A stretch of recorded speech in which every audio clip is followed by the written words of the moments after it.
everyone. My name is Sarah and I'm the Neverland Navigator.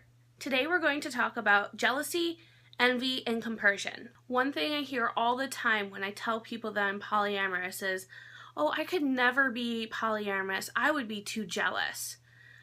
Well, jealousy happens in every relationship, whether you're in a dyad, a triad, a quad, or however many partners that you have. It happens between siblings. It happens between mother and daughter, father and son. Whatever kind of relationship you have, jealousy is going to be present at some point in that relationship.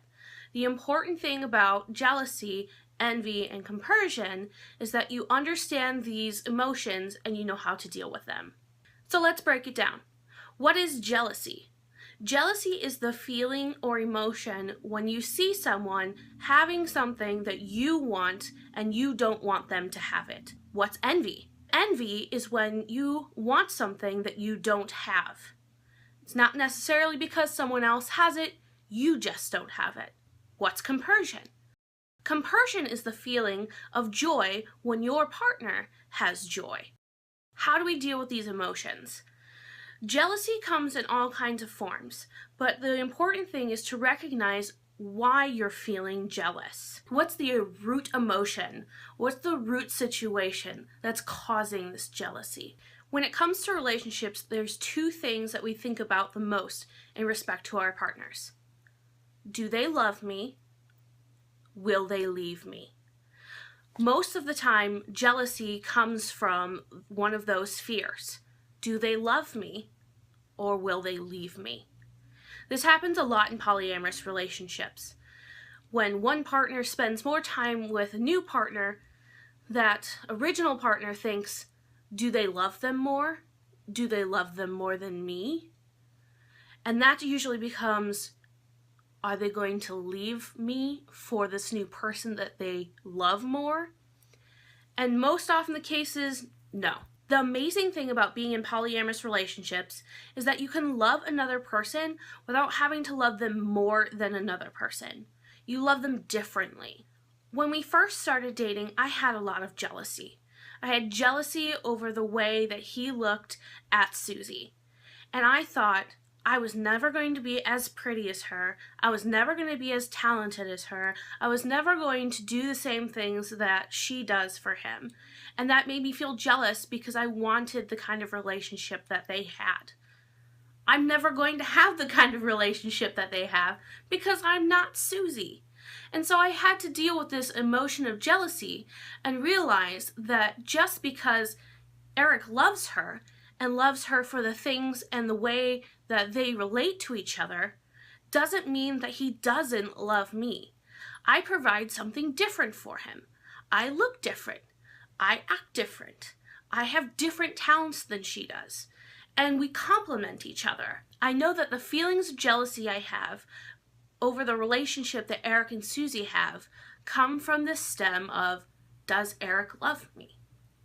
Will Eric leave me to stay with Susie? Now, I don't worry about that anymore because I know that my relationship with Eric is solid and I know that my relationship with Susie is solid.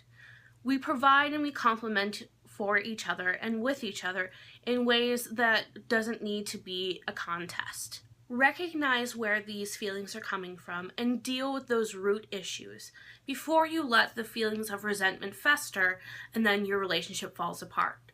Talk, talk, talk, talk. Communicate in whatever way works best for you, but try to communicate in a way that doesn't escalate emotions. Talk about facts. Talk about feelings, but recognize that feelings are always valid, but not necessarily true. You may feel as if someone doesn't love you as much as another person, and your feeling is totally valid. But the truth is that person may love you just as much as the other relationship. Envy is when you feel a sense of loss when you don't have something. One example of envy is earlier this year, my husband came to me and said, "Wow, I really like the fact that you have so many people who show you affection. They hug you, they touch you, they kiss you. They're so happy to see you when you walk into a room." I wish I had that kind of affection too.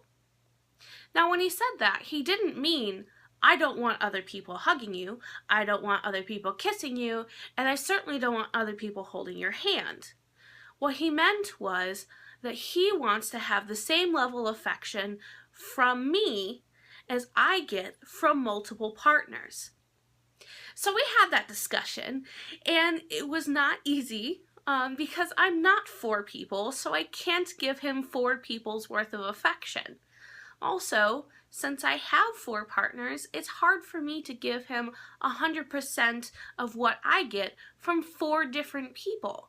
So he's really only getting about 25 to 33% of what I have to give out anyways. But we discussed it as a couple and as a polyamorous family, and now they're helping me with this feeling. No, they don't have romantic feelings for him, but the other people in my polyamorous family are being attentive to his needs for affection. We hug each other more. We hold each other more. We touch each other's hand. We pat each other on the back. We give more physical sensations to each other because my husband saw that he had a need that wasn't being fulfilled. And you know what he did? He talked about it. He asked for it. He communicated that something was wrong and he wanted help to fix it. So I've worked really hard. I've thought, have I given my husband a hug today? Have I told Alex how much I love him? Have I kissed him today? Have I sent him a cute emoji in the last couple of hours? It's just those little things that really make his day and make him feel like he's getting the same amount of affection as I do. The best way to deal with jealousy, envy, or any other negative emotion that you have is to talk about it. You can't expect your other partners to fix your problems or fix problems between the 2 of you, 3 of you, or however many there are, if you don't tell them something's wrong. Now, I know this is going to come as a shock to most of you, but your partner isn't a mind reader. They don't know what's going on in your head all the time. And it doesn't matter if you 2 have been together for 2 weeks, 2 months, 2 years, or 2 decades. They can't read your mind. You have to tell them. Whether you want to speak it, or write it, or do a vlog on it, however you need to communicate to your partner that something's wrong, you need to communicate it. You have to trust your partner that they will tell you when something's wrong. Be completely honest with each other. Be transparent. If something's wrong, talk about it. If something's right, talk about that too. If something's going a way that you don't like, speak up. No one can change what's going on in your relationship if you don't bring it up. A trustworthy partner is the foundation of a good relationship. Be the trustworthy partner.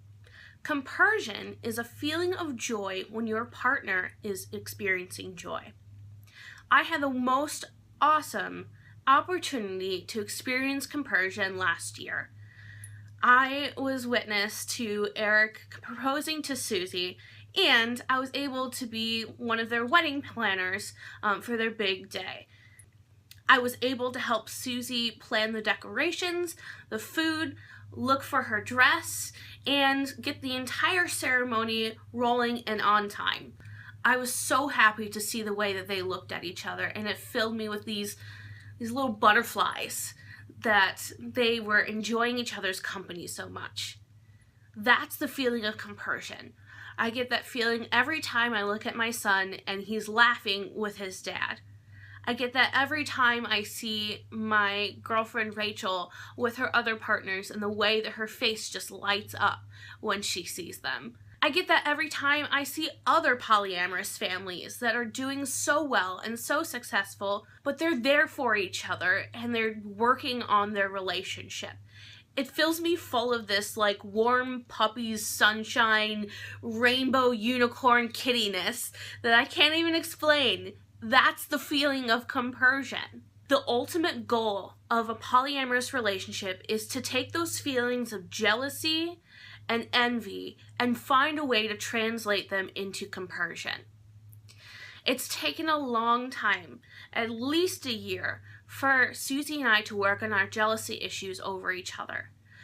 But we've taken those aspects of insecurity where we were concerned, are we lovable enough? Are we talented enough? Are we beautiful enough? Are we smart enough? And realize that we can have joy in the way that our partner looks at the other person or feels for the other person or spends time with the other person, because we know that both partners are experiencing a pleasurable activity. And it doesn't have to be with us, because the next night we're going to be able to spend time with that partner and do something that we enjoy, that we find pleasurable, and that we are going to be able to provide something different for that partner. And the love is the same, it's different. Just like I love my cats differently. I don't love them the same because they're not the same. I love them because they are unique individuals. And so I feel compersion when someone also loves on my cat. Or I feel compersion when someone also loves on my partner. It's that turning those feelings of jealousy into feelings of joy that someone you love is experiencing a positive interaction with another human being. Before we say goodbye, I want to wish my boyfriend a very happy birthday. Happy birthday, Eric. I love you. Don't forget to like, subscribe, and share.